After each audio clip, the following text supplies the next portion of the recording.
Welcome to session 4 of our study from Walk Thru the Bible, More Than a Book, 5 Big Bible Questions. You know, despite the Bible's preeminence in our culture and the influence that it has around the world, the Bible is perhaps one of the most debated books in all of human history. And the question that we're asking in session 4 of our study together gets really to the heart of that debate. And that is the Bible reliable? The trustworthiness and the authenticity of the Bible is challenged in lots of different ways and on different fronts. Here's some that you may have heard or even some that you're wrestling with yourself. You hear things like, well, the Bible is full of a bunch of contradictions or a bunch of errors. You know, all we have is copies of the original text of the Bible, and it's nothing but a bunch of errors and mistakes that we can find. Or you hear things like, well, you know, the only place that Jesus is ever mentioned is in the Bible, and the Bible clearly had an agenda, and it really can't be trusted, or those eyewitnesses wouldn't be dependable. Or thanks to popular books like the Da Vinci Code, you know, you hear these ideas that, you know, Constantine created a bunch of ideas that weren't in the Bible. There's a whole bunch of missing books that needed to be added in, or the Bible was changed in the medieval period for some sort of political ideology or political purposes. You know, if you're wrestling with some of those questions yourself, or maybe you're wondering, well, how would I respond if someone asked me those questions? Well, this session is for you. You know, there's so much more that we could talk about related to these topics about the reliability of the Bible than we have time for in our few minutes together. But what I hope we can do is to provide some foundational, basic, introductory principles to help us think through how do we answer the question, is the Bible reliable? Well, there's 3 big words that I want to give you as we'll talk through them each together. The first is the word authenticity. Is our modern Bible, the Bible that we have today, an authentic copy of the Bible, written when and how the Bible claims to be? A few years ago, I had to get involved with one of my son's classes. It was an unfortunate situation where there was an assignment that he had to do, and it was all done online. And so there was a computer software that they were using, and he had to do the assignment online and submit the assignment online, no printed copies anywhere. And it was one of those situations where my son was saying, you know, I did the assignment and I turned it in, and the teacher was saying, well, I log into the computer system and I don't see the assignment, and so you're going to get a 0 for the work. And it was going to have a pretty big impact on his grade. And so, you know, I had to get involved as a parent in that situation. And fortunately, as we started looking at all of his work, we could log into the system that he was using, and we could find some digital fingerprints of his work. We could see when he logged into the system. We could see when the assignment was modified and edited. And all of that was really enough proof to say, yeah, he had done this work. And we don't know what happened to it, but there's enough evidence to say that it had been done. You know, we love that kind of evidence, don't we? That sort of digital fingerprint. We tell our kids to be careful about what they put online because things that you put online, they just simply don't go away these days.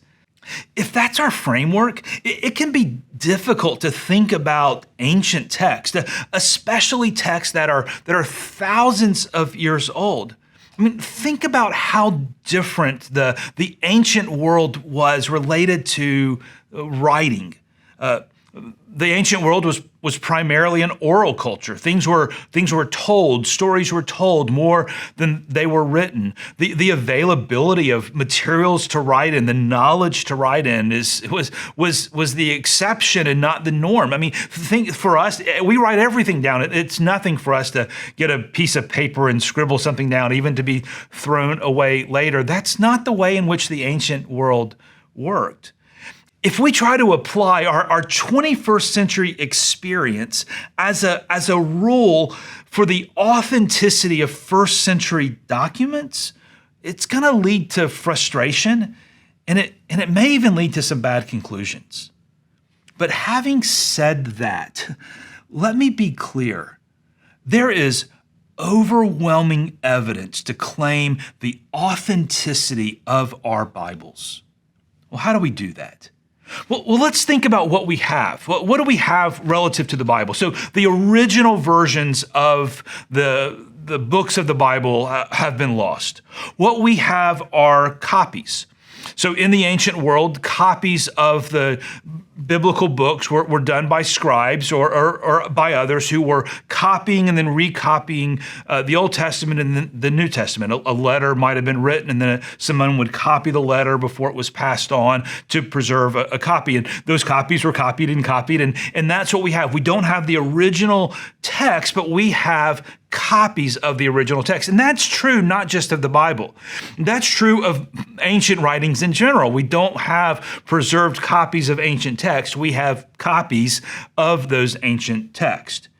And as we want to evaluate the authenticity of the copies that we have, there's two really important factors that we need to think about.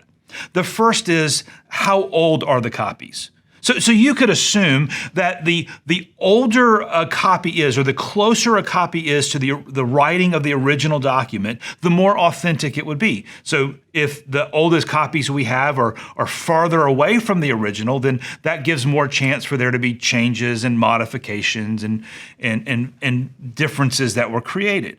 The second factor is the number of copies. If there was an ancient document that was written and we just have, a one or two or a handful of copies, then we may not be sure how authentic those are. But if we have lots of copies, then there's more evidence to suggest that the copies that we have are authentic. So what about the Bible? What can we say about the Bible as it relates to the authenticity of the ancient copies that we have? And let's talk specifically here about the New Testament. But before we get to the Bible, let me share a little bit about some other ancient writings that we have. So I'll give you a few examples. So this is a copy of Julius Caesar's Gallic Wars. It was written somewhere between 58 and 52 BC. The oldest copies that we have of Julius Caesar's Gallic Wars are around 900 to 1,000 years after it was written. So this version that I just ordered online, the oldest copies that we have to create this version of the text are about 900 to 1,000 years after. And we only have about 10 ancient copies of Caesar's Gallic War. So I want to illustrate this. So I've got 10 pieces of paper here. And so I want you to think, so this is 900 to 1,000 years after the original, and we've got maybe 10 different copies of ancient manuscripts. So 10 copies, 900 to 1,000 years later. Here's another first century writing from Tacitus. Tacitus was a historian in the ancient world. He lived from maybe 56 to 117 AD, wrote several histories. The oldest copies that we have are 900 to 1,000 years after the original. We have a few more ancient manuscripts, maybe about 20 copies or so. So here's 20 pieces of paper. They represent the 20 ancient manuscripts that we have of Tacitus's writings. Again, 900 to 1,000 years after it was written. Here's another example. Pliny the Younger. Pliny the Younger was a lawyer. He was a magistrate in ancient Rome. Wrote in the early 2nd century. We have some manuscripts that are a little bit closer to date than these samples. We've got manuscripts that are about 750 years from the original, and about 10 ancient copies that we have of Pliny the Younger. Homer the Iliad is actually a pretty interesting ancient text. It was written 900 BC, so much earlier than these. These were written around the time of the New Testament and the early church. Homer's Iliad was written 900 BC. The oldest copies that we have were about 500 years after the original writing. So we have older manuscript evidence for the Iliad, and we actually have a lot more. We have about 650 ancient manuscripts. So you see the difference, right? So there's a ream of paper and another 150 sheets representing the 650 ancient manuscripts that we have, and 500 years after the original. So here's some examples, and generally speaking, all of these are viewed as authentic. The copies that you can go to a bookstore or go online and buy would be viewed as authentic, and this represents the number of manuscripts that we have. And again, 900 to 1,000 years, 900 to 1,000 years, 750, 500 years after the original writing and the oldest manuscripts that we have. So now let's talk about the New Testament. The oldest known copies that we have of the New Testament were written within 100 years of the writing of the New Testament. Not 900 or 1,000 or even 500 years, but within 100 years. And if you start adding up the number of ancient Greek manuscripts that we have of the New Testament, it's a lot. 500, it's 1,000, it's 1,500, it's 2,000, more than 2,000, 2,500, there's 3,000. You get the point? It's not even this tall. We have nearly 6,000 ancient Greek manuscripts of the New Testament. Do you see the difference? Not 10, not 20, not even 500. It'd be knock our table over if we kept stacking them up. 6,000 ancient Greek manuscripts. The authenticity of the New Testament is unquestionable compared to the same level of evidence that we apply to any other ancient text. But here's what's even more fascinating is that if you were to go and you were to look at all 6,000 of those ancient Greek manuscripts and you were to combine them together and you say, well, if there's 6,000 ancient manuscripts, how consistent are they? Are they a bunch of errors? Or are there a bunch of copying mistakes? How consistent are they? If you add them all up and you look at the variance between them, they are 99 to 99.5% consistent. That's astonishing. That means that within 1%, all of the Greek manuscripts that we have, old copies of the original New Testament, are 99% accurate. And that 1%, you might go, well, that means there's errors in the Bible. And then that's not what we're saying. We're saying that 1% would represent mistakes when the manuscripts were copied over and over. So you see clear copying mistakes, a word that might have been omitted, or letters that might have been inverted, or a copyist was going down a line and accidentally jumped down to the next line. All of those are just represent about 1% of the text of the New Testament, and none of those represent any major doctrinal issues. Here's the point. The authenticity of the New Testament is the Bible that we hold in our hands today. Is it an authentic copy of what God originally spoke and breathed out to the writers of the New Testament? Unquestionably, it is. If someone says, well, we can't believe the Bible because we don't have the original version, you just have to throw out so much of the ancient written world because the evidence for the authenticity of the Bible is just overwhelming. I said I was going to give you 3 words. The first word is authenticity. The second word is dependability. Can we trust the words and the message that the Bible's authors wrote?